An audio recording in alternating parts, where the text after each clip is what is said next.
नमस्ते, प्रणाम, गोड़ लागतनी। हम प्रीति ओझा आप सभी के स्वागत करते हैं अपन यूट्यूब चैनल पर। तो अभी हम एगो बहुत ही सुंदर प्यारा सा ननद भाभी के ऊपर झूमर गीत लेके आयल बनी।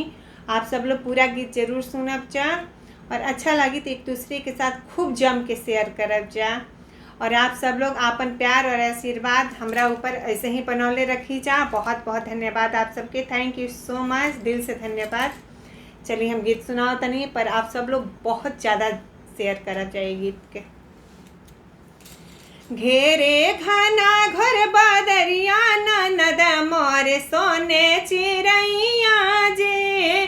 घेरे घना घर बादरिया ननद मोरे सोने चिड़ैया जे। अपना ननद जी के टिकवा गढ़ैबो, अपना ननद जी के टिकवा गढ़ैबो। टैरा ले है उनकर भैया ननद मोर सोने चिड़ैया जी। टैरा खरीदे उनकर भैया ननद मोर सोने चिड़ैया जी। घेरे घना घर बादरिया ननद मोर सोने चिड़ैया जी।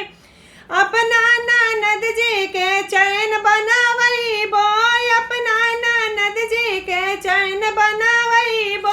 लॉकेट लगई है उनकर भैया ननद मोर सोने चिड़ैया जी।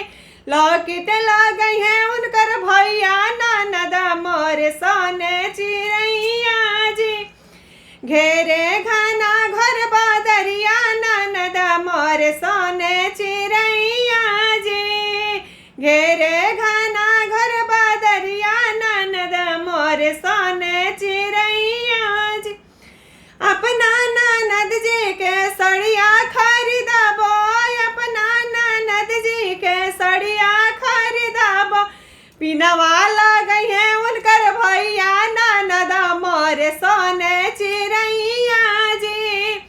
पिनवा लगई है उनकर भैया ननद मोर सोने चिड़ैया जी। घेरे घना घर बादरिया ननद मोर सोने चिड़ैया जी। घेरे घना घर बादरिया ननद मोर सोने चिड़ैया जी। अपना ननद जी के पैल बनावैबो, अपना ननद जी के पैल बनावैबो। बिछुआ लगई है उनकर भैया ननद मोर सोने चिड़ैया जी। बिछुआ लगई है उनकर भैया ननद मोर सोने चिड़ैया जी। घेरे घना घर बादरिया ननद मोर सोने चिड़ैया जी।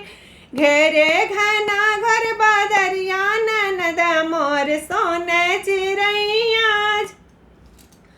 आप सभी के बहुत बहुत धन्यवाद।